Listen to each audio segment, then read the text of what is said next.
The first thing that broke me wasn't finding a message. It was hearing my wife laugh in another room while I stared at her locked phone for the 100th time.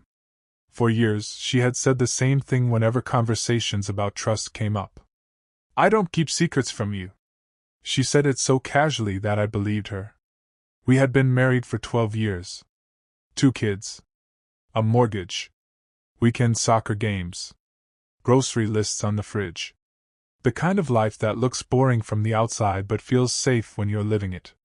I loved that safety. My wife, Emily, was organized, dependable, and fiercely protective of our family. She remembered birthdays, packed school lunches, and somehow managed to make our chaotic lives feel stable. Nothing about her suggested deception. Still, there was one thing that never made sense. Her phone. She guarded it like state secrets were hidden inside. A 6-digit password. Notifications hidden. Screen always facing down.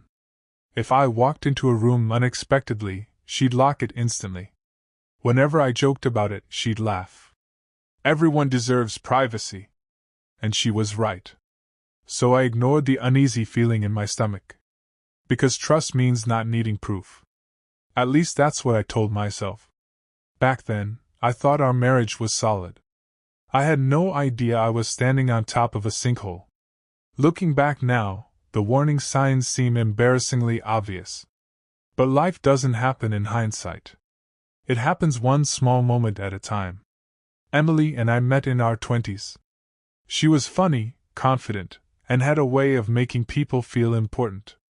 I fell hard and fast. Our relationship wasn't perfect, but it was real.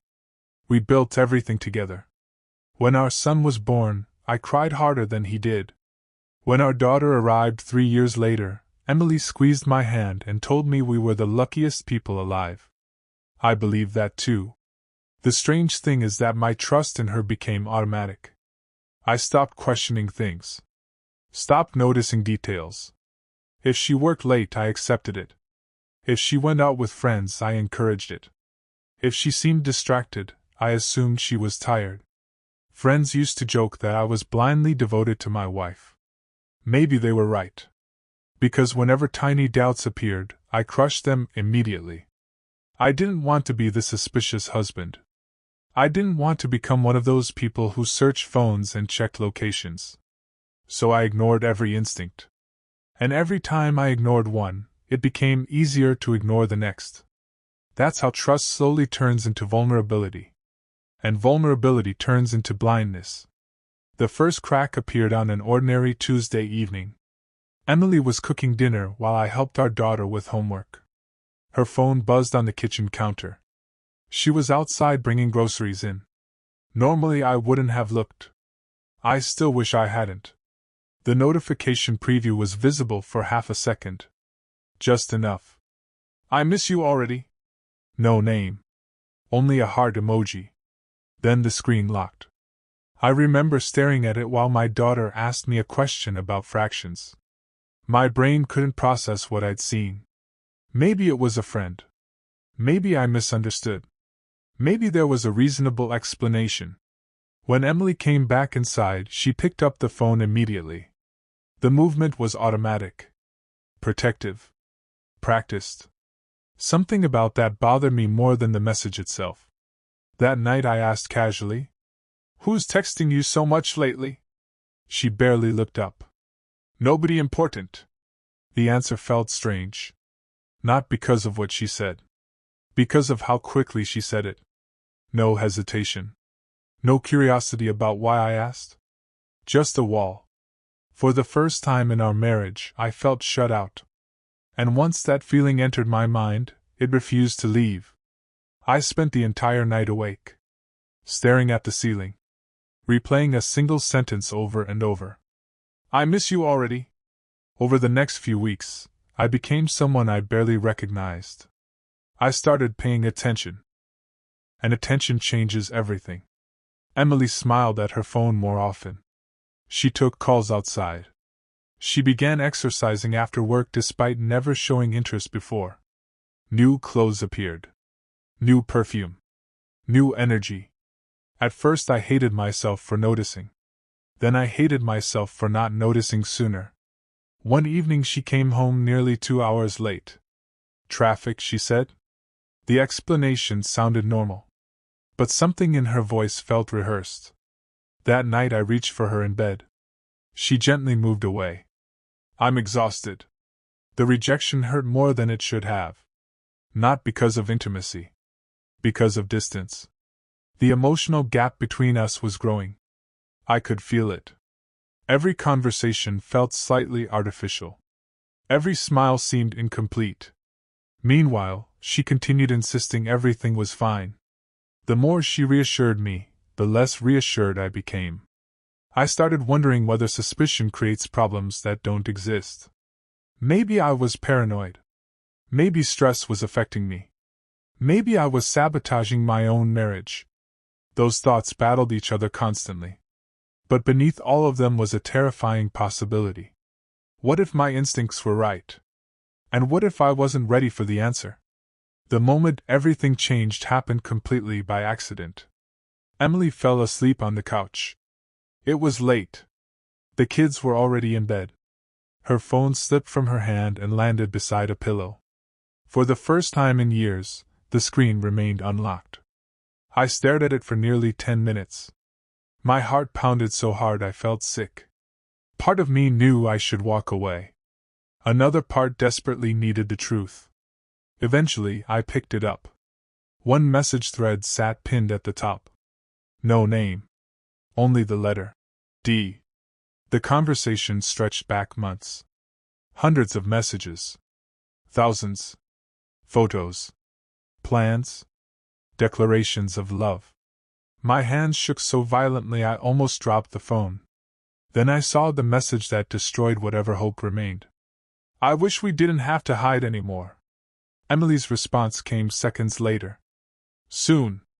I promise. I felt like someone had punched through my chest. The room blurred. My ears rang. For 12 years I had trusted this woman with everything. My future. My children. My heart. And suddenly I was reading conversations that proved I had been sharing her with someone else. The worst part wasn't the affair. It was realizing how long she'd been living two separate lives. I kept reading. I wish I hadn't. There are things you can never unknow. They had been involved for almost 3 years. 3 years. Vacations she claimed were work trips. Late meetings. Girls' weekends. All lies. But the affair wasn't the only secret. Buried inside the messages was something far worse. Something I still struggle to explain. One exchange mentioned my daughter. At first I thought I misunderstood. Then I read it again. And again. And again. He can never find out about her. Dee replied. What if she asks questions when she's older? Emily answered. Then we'll deal with it. She's his daughter in every way that matters. My blood turned cold. I stopped breathing. The words felt impossible. I searched older messages. My hands numb. My vision blurred. And then I found it. A conversation discussing timelines. Dates. Pregnancy. Fear. Paternity. The possibility that my daughter wasn't biologically mine. I remember physically collapsing onto the floor. Not crying. Not screaming. Just sitting there. Completely hollow. The affair was one betrayal. This was another universe entirely. Everything I believed about my family suddenly felt uncertain. And for the first time in my life, I experienced genuine panic. The kind that makes reality feel unreal. I confronted her the next morning. There was no dramatic plan. No preparation. No strategy. Just rage. Pure rage. I walked into the kitchen holding her phone. Emily saw it immediately. The color drained from her face. Tell me I'm wrong, I said. She didn't answer. Tell me none of this is real. Silence. That silence told me more than words ever could. I started shaking. Who is Dee? Tears instantly filled her eyes. The reaction felt insulting. As though she was the victim. as though my discovery had hurt her. Finally, she whispered, "Please let me explain." I laughed. A horrible sound I barely recognized. "Explain what? The affair? Or the possibility that our daughter isn't mine?" She broke down completely, sobbing, covering her face. But every tear only fueled my anger. Because for years she had watched me love that little girl. For years she had celebrated birthdays and family photos while carrying a secret capable of destroying all of us. And she never told me. Not once. The woman standing in front of me looked familiar. Yet somehow she felt like a stranger. The argument lasted hours. Maybe longer. Time stopped making sense. Emily admitted the affair. She admitted the uncertainty surrounding our daughter's biological father. She admitted she'd known for years. What she couldn't explain was why she kept lying. Every answer sounded hollow. I was scared. I didn't want to lose you. I thought it would destroy the family. I remember shouting back. You already destroyed it. She cried harder. I felt nothing. Or maybe I felt too much. At one point she grabbed my arm. I love you. Those 3 words nearly broke me. Because I believed she meant them. And somehow that made everything worse. How could someone love me and still do this? How could someone watch me build a life around a lie? By evening our children sensed something was wrong. We stopped arguing. Pretended. Smiled. Acted normal. That performance was torture. Our daughter asked if we were okay. I looked at her and felt my heart split in 2. Because no matter what a DNA test might reveal, she was my little girl. And nothing could change the years we'd shared. Yet suddenly everything felt fragile. Uncertain. Temporary. The following weeks were the darkest period of my life. I barely slept. Barely ate. Barely functioned. At work I stared at computer screens without understanding what I was looking at. At home I avoided mirrors because I couldn't stand seeing my own face. Friends noticed. Family noticed. Nobody knew why. Emily wanted counseling. She wanted forgiveness. She wanted another chance. I wanted answers that didn't exist. The DNA test became unavoidable. Waiting for results felt like standing beside an executioner's block. Every day I convinced myself of a different outcome. Maybe she was mine. Maybe she wasn't. Maybe I didn't want to know. When the results finally arrived, my hands trembled so badly I couldn't open the envelope. Emily sat across from me crying quietly. I hated her. I loved her. I needed her. I wanted her gone. All those feelings existed simultaneously. That's the part nobody talks about. Betrayal isn't clean. It doesn't erase love instantly. Sometimes love survives long enough to make the pain unbearable. And that confused me more than anything else. My daughter wasn't biologically mine. Even writing those words feels unreal. The test confirmed it. I remember reading the report 3 times. Then a 4th. Then a 5th. As though repetition might change reality. It didn't. Emily sobbed uncontrollably. I just sat there. Emotionless. The shock had gone beyond tears. For 9 years I had tucked that little girl into bed. Held her hand when she was sick. Taught her how to ride a bike.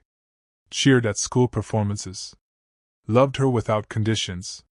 Now a piece of paper claimed we weren't related. But my heart rejected the conclusion immediately. Because biology explained DNA. Not fatherhood. The real devastation came from understanding how thoroughly I had been deceived. Emily had robbed me of choice. She decided what truth I could handle. She decided what future I would live. She decided that protecting herself mattered more than my right to know. That realization hurt even more than the affair. Trust isn't destroyed by mistakes.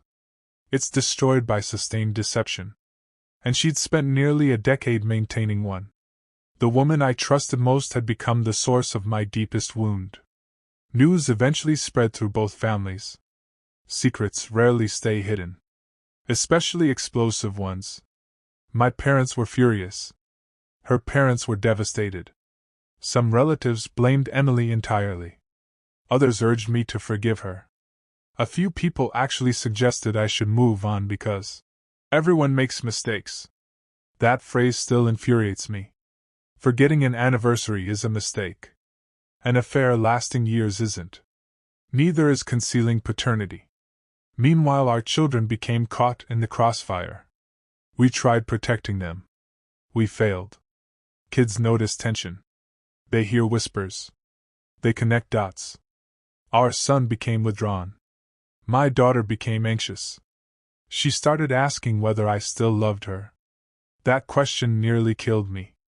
I held her and promised nothing would ever change between us. And I meant it. Whatever happened with Emily, my daughter remained my daughter. The adults had created the damage. She didn't deserve any of it.